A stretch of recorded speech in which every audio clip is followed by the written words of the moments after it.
Raja Ampat, permata Papua yang diakui dunia, adalah salah satu tempat paling menakjubkan di planet ini.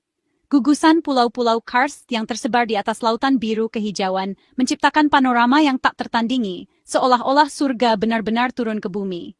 Setiap sudutnya menyimpan keindahan yang memukau, memikat siapa saja yang berkunjung untuk jatuh cinta pada pandangan pertama.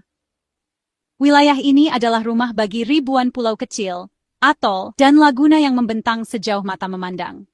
Di bawah permukaan lautnya, Raja Ampat menyimpan keanekaragaman hayati laut yang luar biasa, menjadikannya salah satu ekosistem terkaya di dunia. Lebih dari 1,000 ikan, ratusan jenis karang, dan biota laut langka hidup berdampingan di sini, menciptakan simfoni kehidupan yang harmonis. Di bawah airnya yang jernih, tersembunyi kekayaan yang menjadi pusat segitiga karang dunia, wilayah yang dikenal sebagai pusat keanekaragaman hayati laut global. Selama berabad-abad, kekayaan ini telah menjadi sumber kehidupan masyarakat adat yang menggantungkan hidup pada laut dan hutan, menjaga tradisi dan kearifan lokal yang diwariskan turun-temurun. Mereka hidup selaras dengan alam, menjaga keseimbangan antara kebutuhan dan kelestarian. Pada tahun 2023, UNESCO menetapkan Raja Ampat sebagai Global Geopark, sebuah pengakuan internasional atas keunikan geologi, ekologi, dan budaya yang dimilikinya. Status ini menegaskan bahwa Raja Ampat bukan hanya milik Indonesia, tetapi juga aset dunia yang harus dijaga bersama.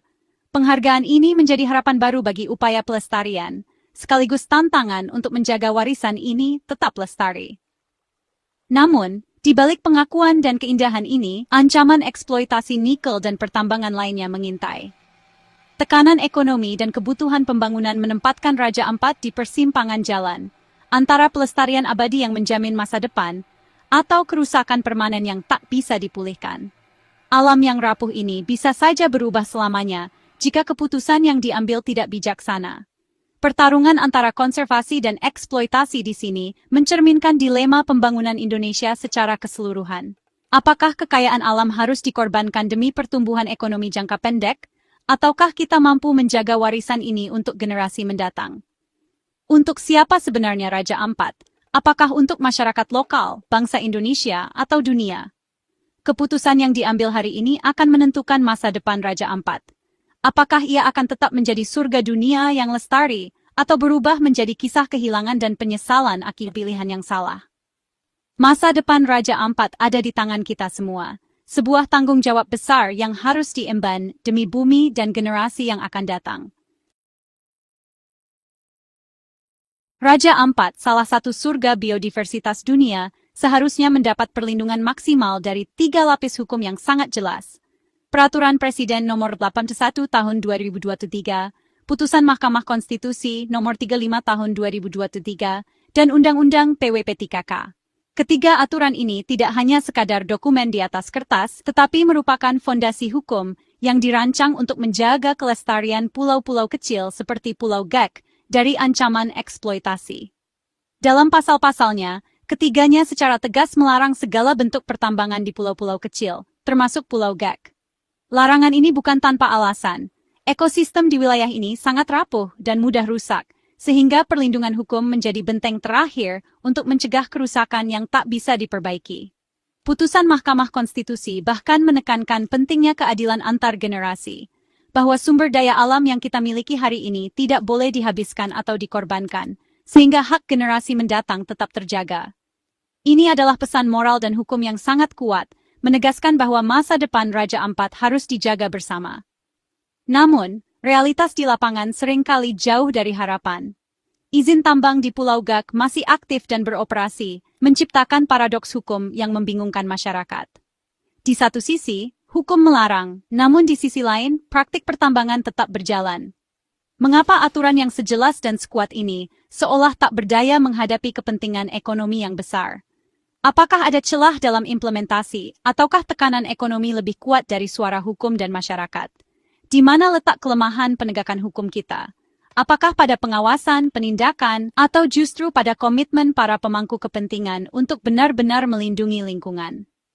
Raja Ampat, yang seharusnya menjadi zona terlarang bagi tambang, kini justru terancam oleh kebijakan yang saling bertentangan. Jika hukum tidak ditegakkan, Masa depan pulau-pulau kecil dan generasi penerus akan terus berada dalam bayang-bayang ancaman. Meski berstatus kawasan konservasi, 5 izin tambang masih mengancam Raja Ampat. 4 IUP lama diterbitkan pemerintah daerah pada era otonomi tanpa visi konservasi jangka panjang.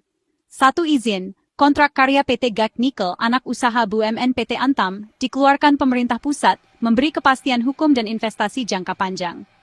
Keberadaan izin-izin ini mencerminkan konflik kepentingan dan kerumitan hukum, di mana negara sendiri terbelah antara konservasi dan eksploitasi. Bagaimana mungkin kawasan konservasi kelas dunia juga menjadi lokasi operasi tambang legal? Inilah potret carut-marut tata kelola sumber daya alam Indonesia. Pada Juni 2025, pemerintah mencabut 4 dari 5 izin tambang di Raja Ampat, sebuah kemajuan yang patut diapresiasi.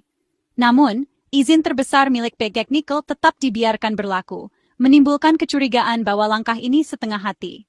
Pencabutan izin kecil seolah menjadi tumbal, sementara kepentingan ekonomi besar tetap diamankan.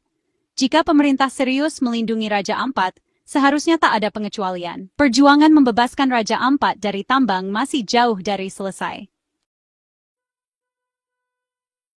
PT Gak Nikel, anak usaha BUMN PT Antam, tetap beroperasi di Pulau Gak meski izin tambang lain dicabut. Di tengah gelombang pencabutan izin tambang di berbagai wilayah Indonesia, PT Gak Nikel justru tetap melenggang tanpa hambatan. Perusahaan ini menjadi satu-satunya yang bertahan di pulau kecil yang sangat sensitif secara ekologis, menimbulkan pertanyaan besar di tengah masyarakat dan pemerhati lingkungan. Pemerintah berdalih kontrak karya tak bisa dicabut semudah IUP, meski argumen ekologis jauh lebih kuat. Kontrak karya dianggap sebagai payung hukum yang kokoh, sehingga perusahaan seperti PT Gak Nikel tetap bisa beroperasi, meski tekanan publik dan bukti kerusakan lingkungan semakin nyata. Sementara itu, suara protes dari masyarakat lokal dan aktivis lingkungan kerap kali diabaikan, seolah-olah kepentingan ekonomi lebih utama daripada keberlanjutan alam. Status BUMN menciptakan konflik kepentingan negara melindungi dan sekaligus mengeksploitasi Raja Ampat. Di satu sisi, pemerintah berperan sebagai pelindung kekayaan alam dan masyarakat, namun di sisi lain, negara juga menjadi pelaku utama eksploitasi melalui perusahaan milik negara. Dilema ini memperlihatkan betapa rumitnya posisi pemerintah dalam mengelola sumber daya alam, terutama di kawasan yang sangat kaya keanekaragaman hayati seperti Raja Ampat. Janji good mining practice dan reklamasi seringkali tak terbukti di lapangan, apalagi di ekosistem pulau kecil yang rentan. Banyak laporan menunjukkan bahwa reklamasi yang dijanjikan hanya sebatas dokumen, sementara di lapangan, kerusakan lingkungan tetap terjadi dan sulit dipulihkan. Pulau-pulau kecil seperti Gak sangat rentan terhadap perubahan, sehingga dampak tambang bisa bersifat permanen dan mengancam kehidupan masyarakat setempat. Kerusakan akibat tambang hampir tak bisa dihindari, sebesar apapun biaya reklamasi. Air tercemar, tanah longsor, dan hilangnya tutupan hutan menjadi pemandangan sehari-hari di sekitar area tambang. Upaya perbaikan lingkungan seringkali tidak sebanding dengan kerusakan yang sudah terjadi, apalagi jika reklamasi dilakukan setengah hati atau hanya untuk memenuhi syarat administratif. Keputusan membiarkan PT Gak Nikel beroperasi menunjukkan ekonomi lebih diutamakan daripada konservasi. Pemerintah dan perusahaan kerap berdalih bahwa tambang membawa lapangan kerja dan pendapatan bagi daerah.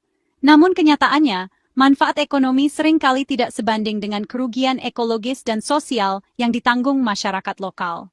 Raja Ampat pun menjadi korban ambiguitas kebijakan negara. Di tengah janji perlindungan dan pembangunan berkelanjutan, kenyataannya, pulau-pulau indah ini justru terancam oleh eksploitasi yang tak terkendali. Masyarakat lokal, yang menggantungkan hidup pada laut dan alam, kini harus menghadapi masa depan yang penuh ketidakpastian akibat kebijakan yang tidak berpihak pada lingkungan. Kasus Raja Ampat menyoroti tumpang tindih regulasi di Indonesia. Perpres, putusan MK, dan UU PWP 3K membangun benteng hukum konservasi, tapi UU Minerba dan Cipta Kerja justru mempermudah investasi tambang. Konflik norma ini menciptakan ketidakpastian hukum dan membuka celah lobi kepentingan. Pemerintah pusat menjadi aktor utama kontradiksi, satu tangan melindungi, tangan lain memberi izin tambang. Kepentingan industri nikel dan narasi hilirisasi lebih berat daripada mandat konservasi. Akibatnya, benteng hukum Raja Ampat rapuh dan mudah ditembus. AMDAL seharusnya jadi instrumen utama perlindungan lingkungan, tapi efektivitasnya makin dipertanyakan. Sistem OSS dari UU Cipta Kerja mereduksi AMDAL jadi formalitas administrasi, bukan kajian ilmiah mendalam. Konsultan AMDAL dibayar perusahaan, menciptakan potensi konflik kepentingan. Partisipasi publik sering hanya seremonial, tanpa mengakomodasi suara masyarakat terdampak. Di Raja Ampat, kelemahan AMDAL sangat berbahaya. Dampak kumulatif tambang pada ekosistem sulit diprediksi.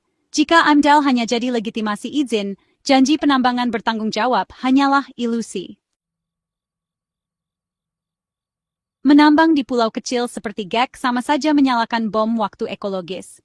Pembabatan hutan memicu erosi, tanah terbawa ke laut, menyebabkan sedimentasi yang mematikan terumbu karang.